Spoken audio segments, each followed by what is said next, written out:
जाए, थोड़ा बहुत कष्ट भी बढ़ जाए, थोड़ी बहुत तकलीफें अगर जिंदगी में आ भी जाए, तो तुम ये भगवान को धन्यवाद देना कि तूने मुझे इस काबिल समझा कि मैं रेस जीत सकता हूं, इसलिए तूने मुझे कष्ट देना प्रारंभ करा। तकलीफें उसको मिलती है जो जिंदगी में कुछ अच्छा कर सकता है,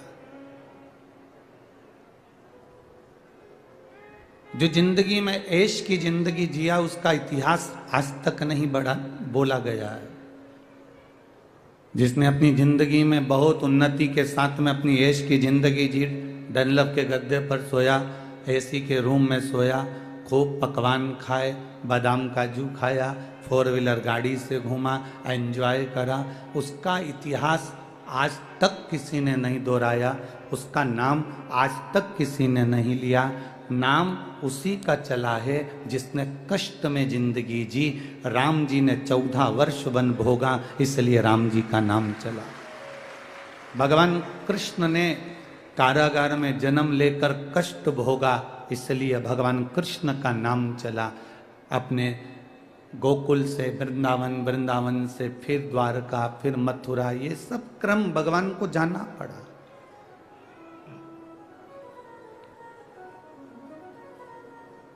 जो सुख की जिंदगी जीते हैं, एंजॉयफुल जीवन जी रहे हैं, उनका इतिहास कुछ भी नहीं, उनका नाम कहीं नहीं है।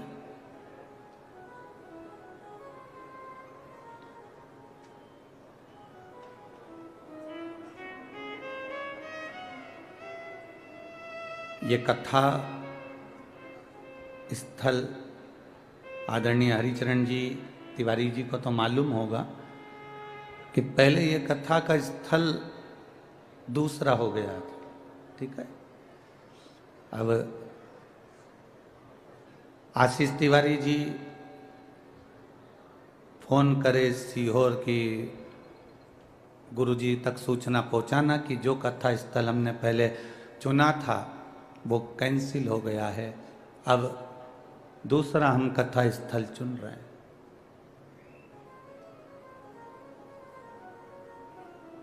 मैं आशीष तिवारी जी को धन्यवाद दूंगा जिनका विल पावर कमजोर नहीं हुआ। जब एक कथा स्थल अगर कैंसिल होता है तो दूसरा ढूंढने में समय लगता है, तो व्यक्ति अंदर से टूट जाता है, पर आप टूटे नहीं। तुरंत आपका बल, आपकी मित्रता और राजगढ़ वासियों का आपके प्रति प्रेम ये झलकता है कि 5 किलोमीटर दूर भी आप कीचड़ में कमल खिला सकते हो। ये सामर्थ्यता आप में है, ये बल है आप में। एक बेटी ने लिखा है आशीष जी आपके लिए, हमारे गुजरात में ये बेटी का नाम है हेमलता राठौर, केशव कुंज बिहारी कॉलोनी राजगढ़ की रहने वाली। हमारे यहाँ गुजरात में बड़े भाई को मोटा भाई कहते हैं, तो मैं अपने मोटा भाई आशीष भाई तिवारी जी को धन्यवाद देती हूँ जिन्होंने राजगढ़ में शिव महापुराण की कथा करवाई। तो ये थोड़ा संघर्ष हो सकता है, थोड़ा संघर्ष है जिंदगी में, ऐसा नहीं। संघर्ष से हम आगे बढ़ेंगे तो हमारा जीवन सार्थक होगा। कल हम जब यहां से जा रहे थे तो बस गए और बाबा ने जल वृष्टि चालू करी और ऐसा पानी गिरा, ऐसा पानी गिरा, ऐसा पानी गिरा। हम देख रहे थे सब अपने अपने छांव में, दुकान में, कोई डूम में, कोई कहीं छुप रहा था, पर हमने देखा कि राजगढ़ की जो पुलिस प्रशासन थी वो रोड पर गीली होते होते लोगों को संभाल रही थी।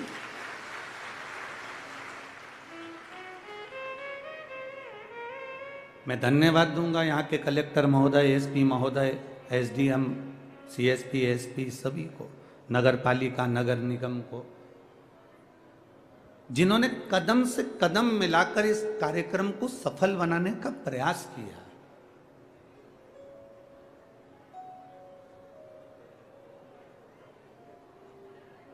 और राजगढ़ के ये निवासी अभी हम आ रहे थे तो एक ट्रैक्टर ट्राली जा रहा था, उस ट्राली पर लिखा हुआ था निशुल्क कथा स्थल तक जाने की व्यवस्था। हम देखकर खुश हो गए कि किसी किसान भाई ने अपनी ट्राली लगा रखी है, निशुल्क कथा स्थल तक जाने। ट्राली उसके पास जो है वो व्यवस्था वो कर रहा है, उसके पास जो है वो व्यवस्था वो दे रहा है। मेरा तो युवान युवान बेटों से निवेदन है, तुम दिन भर अपनी अपनी गाड़ी का पेट्रोल फूकते रहते हो, कथा के 1 घंटे पहले अगर मेरे राजगढ़ के बेटे अपनी 2 व्हीलर गाड़ी लेकर चौराहे पर खड़े मिले और बूढ़े लोगों को अंदर तक छोड़ दें, तो उससे बढ़कर सुख क्या हो सकता है। आप दिन भर भी तो गाड़ी चलाते हो, मन में ये सोचना कि मैं 100 रुपए का पेट्रोल डलवाऊंगा और जो बुजुर्ग जा रहा होगा उसको कथा स्थल तक पहुंचाऊंगा, और वापिस बुजुर्ग अगर शहर में जा रहा होगा तो उसको अपनी मोटरसाइकिल से वापिस अपने उस चौराहे तक पहुंचा। आप दिन भर भी तो गाड़ी चला रहे हो, आप ज़्यादा सहयोग नहीं कर सकते, पर इतना सहयोग जरूर करो। जैसे वो गाँव का किसान आदमी ने अपना ट्रैक्टर ट्राली लगा दिया और उस पर लिख दिया निःशुल्क कथा स्थल तक जाने की व्यवस्था। और ध्यान देना, जो परमात्मा के दरवाजे तक लाकर छोड़ देता है उसको भी भगवान एक उन्नति की सीढ़ी पर ले जाकर छोड़ देता है। वो साधारण नहीं हो सकता। आपका विश्वास, आपकी दृढ़ता, आपका भरोसा सहज ना हो।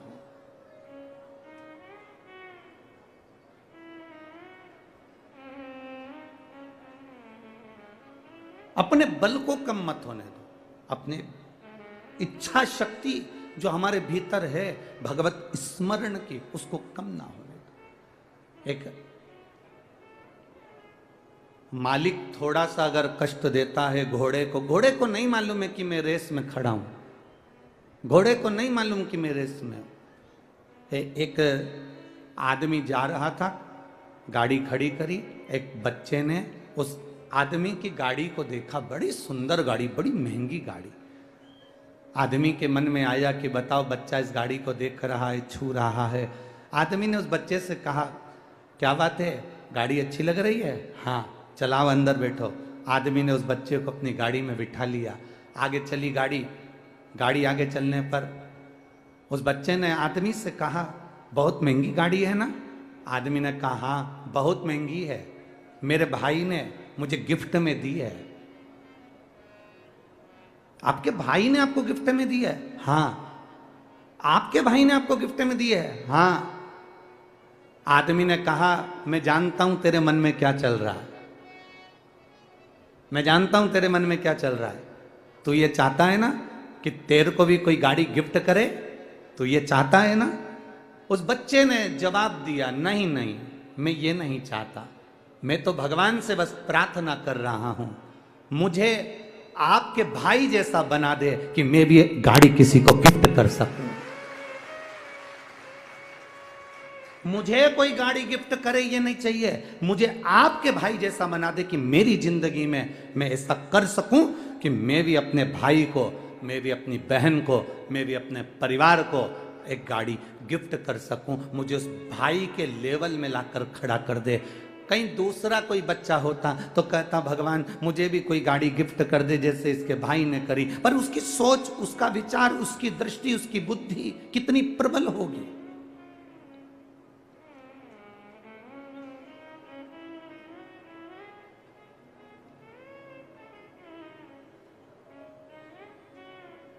हम सोचते हैं, भगवान से प्रार्थना करते हैं, भगवान ऐसा कुछ कर दो कि मैं, हे भगवान मुझे ये दे दो, हे भगवान मुझे दे दो। भगवान से कहना, भगवान अगर देना तो तेरा साथ देना, तेरे चरणार बिंद की रज देना, तेरे हस्त कमल का आशीर्वाद देना, और ऐसा बना देना जिंदगी में कि जब मौका मिले राजगढ़ क्षेत्र में कथा का, तो मैं इन दोनों हाथों से लुटाती जाऊं। ऐसी कृपा मुझ पर कर देना, ऐसी दया मुझ पर कर देना, जो जीवन में आप जैसी कृपा करते आए हो, कुबेरेश्वर देव, कुबेरेश्वर महादेव, कुबेर भंडारी, ऐसी कृपा मेरी जिंदगी में करना। ऐसा जीवन, संघर्ष है जिंदगी माना, पर संघर्ष में, जिंदगी में संघर्षपूर्ण जीवन में भी एक सुख का अनुभव है। एक दिया आपने लगाया, वो दिया में हवा लगती है तो आप क्या करते हो, उस दिए को, उस पर एक कांच की, जम के बोलो जरा, हंडी रख देते हो। कांच की हंडी काहे के लिए रखी? कि दिया बुझे नहीं। बोलो सही है कि गलत है? दिया बुझे नहीं, इसलिए कांच की हंडी रख देते हो। कोई तुमसे कहे क्या जरूरत है कथा में जाकर बैठने की, कोई तुमसे कहे टीवी पर कथा आ रही है, क्या करोगे वहां इतनी दूर, 5 किलोमीटर 3 किलोमीटर 4 किलोमीटर दूर जाने की, कोई तुमसे कहे क्या जरूरत है शंकर जी के मंदिर जाने की, उसको कह देना दिया बुझे नहीं, इसलिए उसे हंडी में रखा जाता है। और हम भी भोलेनाथ के वो दिए हैं, इस संसार में बुझ ना जाएं, इसलिए कथा की हंडी में जाकर बैठ जाते हैं। ये कथा की हंडी है। इस हंडी के अंदर, इस पंडाल में, इस कथा के आनंद में, इस शिव मंदिर के अंदर, शिवालय में, देवालय में हम जाकर जब बैठते हैं तो हम काम, लोभ, वासना, आसक्ति, तृष्णा, इन सब से बच जाते हैं। ये वो हंडी है जिसके अंदर हम बैठे हैं।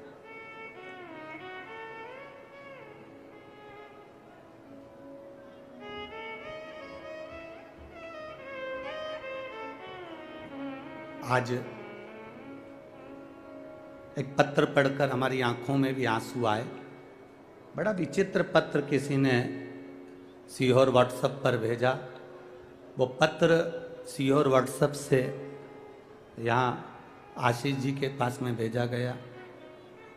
हमने, जो हमारे आशीष जी हैं, उनके पास वो पत्र को जब पढ़ा तो उसमें बड़ा सुंदर बात लिखी थी। उसको जरा जिंदगी में उतारिएगा कि मेरा शिव, मेरा कुबेरेश्वर महादेव, मेरा महाकाल, मेरा ओमकारेश्वर, मेरी जालपा महारानी, मेरा राम, मेरा कृष्ण तुम्हारा कैसे साथ देता है। उस पत्र में प्रमीला साहू बिलासपुर से हैं, आवासीय नगर की रहने वाली हैं, जिन्होंने वो पत्र लिखकर भेजा। उन्होंने लिखकर भेजा, गुरुजी मैं अपनी सारे परिवार सहेली के साथ में कुबेरेश्वर धाम कावड़ चढ़ाने के लिए आई। अब कुबेरेश्वर धाम जब कावड़ चढ़ाने के लिए मैं जब पहुंची, तो कुबेरेश्वर धाम जब कावड़ के लिए हम पहुंचे तो बहुत भीड़ थी। हम भी कावड़ लेकर चले और जाकर जब हमने कुबेरेश्वर धाम पर, कार्यकर्ता चारों तरफ लगे थे कंकर शंकर के, उनको हमें जल नहीं चढ़ाते हुए हमने कावड़ उनको दी। उन्होंने दोनों लोटे का जल, दोनों पात्र का जल, दोनों लोटे का जल शिव जी पे चढ़ा दिया और हमारा लोटा हमको खाली कर कर दे दिया। पत्र में लिखा था, मुझे बड़ा गुस्सा आया। प्रमीला साहू बिलासपुर, पत्र में लिखा उन्होंने, हमें बहुत गुस्सा आया, इतना गुस्सा आया कि हमने अपनी सहेली से कहा, मैं 1200 रुपये खर्च कर कर एक तो यहां आई और 1200 रुपये खर्च कर कर पहुंची और इतना धक्का खाया। इतना धक्का खाने के बाद बाबा को जल चढ़ाया और जल चढ़ाने के बाद वो सीहोर वाला महाराज ने कहा था, गुरु जी ने कहा था कि एक लोटे का थोड़ा सा जल अपने घर लेकर जाना और उसको अपने परिंदे के पास, अंडे के पास एक कटोरी में उसको चढ़ाना था। पर मेरा तो पूरा जल वहाँ चढ़ गया, अब मेरे को जल नहीं मिला, मेरा तो 1200 रुपये खर्च हो गए। इतना मेहनत करी, इतनी दूर से आई, इतनी तकलीफ भोगी और इतना मेला ठेला में पहुँची, उसके बाद भी मुझे जल नहीं मिला। और वो गुस्सा होकर दोनों लोटे को वहीं पर पटक कर, गुरुजी मैं वहीं पर पटक कर और डंडा भी वहीं पटक कर और मैं स्टेशन चली गई। स्टेशन गई मेरी सहेलियों के साथ में अपनी गाड़ी में, ट्रेन में, जिसका रिजर्वेशन करा के आई थी, बैठ गई। ट्रेन में जैसे ही चढ़े, चढ़ते से ही एक लड़का त्रिपुंड लगाया हुआ जिसके हाथ में एक झोला था, वो झोला देकर मेरे को कहता है, बहन जी इसको पकड़ लो, मैं 2 मिनट अपने लड़के को ऊपर चढ़ा लूं, फिर मैं ये झोला ले लेता हूं। वो झोला पकड़ा कर नीचे लड़के को लेने गया और वो आया ही नहीं और ट्रेन चल दी। अब वो झोले की चिंता, पहले से ही तो हम इतने परेशान, ऊपर से वो झोला दे गया। अब गुरुजी क्या कहें, हमने अपनी सहेलियों से कहा फालतू का 1200 रुपये लग गया, और एक तो परेशान अलग हो गए, और पानी भी नहीं मिला, जो चढ़ा हुआ कटोरी में चढ़ाना था उसी और वाला महाराज बोला था। अब वो झोला पकड़ा कर, वो झोला लेकर गुरुजी हम बिलासपुर आ गए, और बिलासपुर में हमारे बच्चे लोग झोले को कहा, माँ ये किसका लिया है? तो मैंने कहा देख ले, उसका एड्रेस या कोई आईडी प्रूफ होगा तो भेज देंगे। जब झोले को खोला तो गुरुजी उसमें जय महाकाल लिखा हुआ एक लाल कपड़ा था, उसमें 1200 रुपये बंधे हुए थे, एक लोटे में पानी रखा हुआ था, एक लोटे में पानी रखा हुआ था, और लोटे के पास में पुष्टे पर, एक कागज पर पुष्टे पर एक लाइन लिखी हुई थी, तू अपने पिता से रूठ कर क्यों जा रही है, वापिस जल्दी आना। बस वो लोटा और वो 1200 रुपये प्राप्त। गुरुजी किसको मालूम कि मैं मेरे बाबा से रूठ कर जा रही थी, और मेरे बाबा ने जल भी दिया, और वो 1200 रुपये में बार बार बखानी थी, इसलिए 1200 रुपये मेरे बाबा ने वापस भेज दिए। मैं उस पत्र में लिखा, मैं इस 1200 रुपये का करूं क्या? तो प्रमीला दीदी, मेरा निवेदन है उस 1200 को तुम्हारे पास रखो, मेरे बाबा के धाम कुबेर भंडारी के दरवाजे पर आते हो ना, ये विचार कर कर आना कि हम हमारे पिता के घर जा रहे हैं, और पिता कभी खाली नहीं छोड़ता।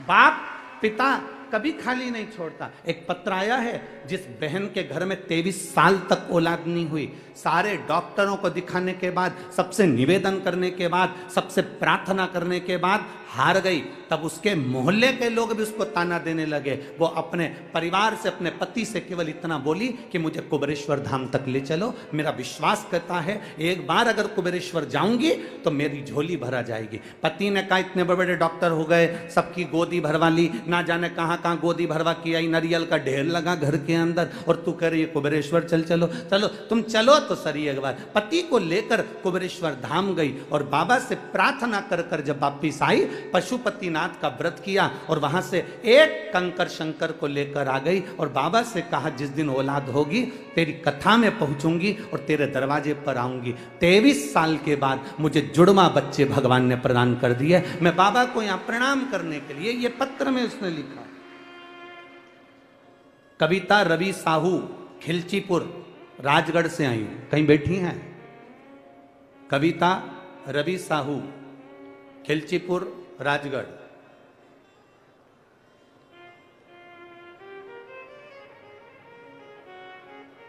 खिलचीपुर राजगढ़, कविता रवि साहू, कहीं बैठे हो तो अपना हाथ हिला सकती हैं। कविता रवि साहू, खिलचीपुर राजगढ़ से आई हैं। गुरुदेव,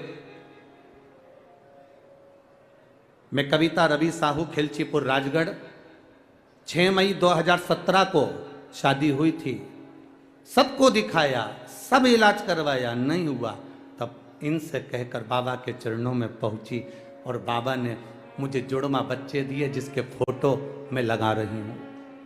आप टीवी पर उन बच्चों के फोटो भी देख सकते हैं, जिनके फोटो में लगा। दिखी क्या? अच्छा पीछे हैं क्या ज्यादा? ठीक है। शिव तत्व इसी को कहते हैं।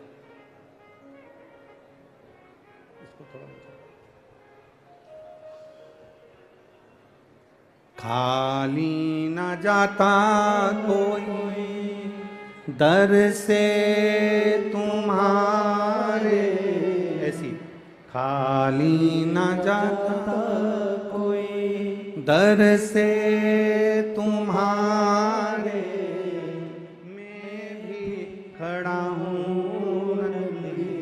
बाहें पसारे, अपने हृदय से लगा लो गिरा जा रहा हूँ, उठा लो।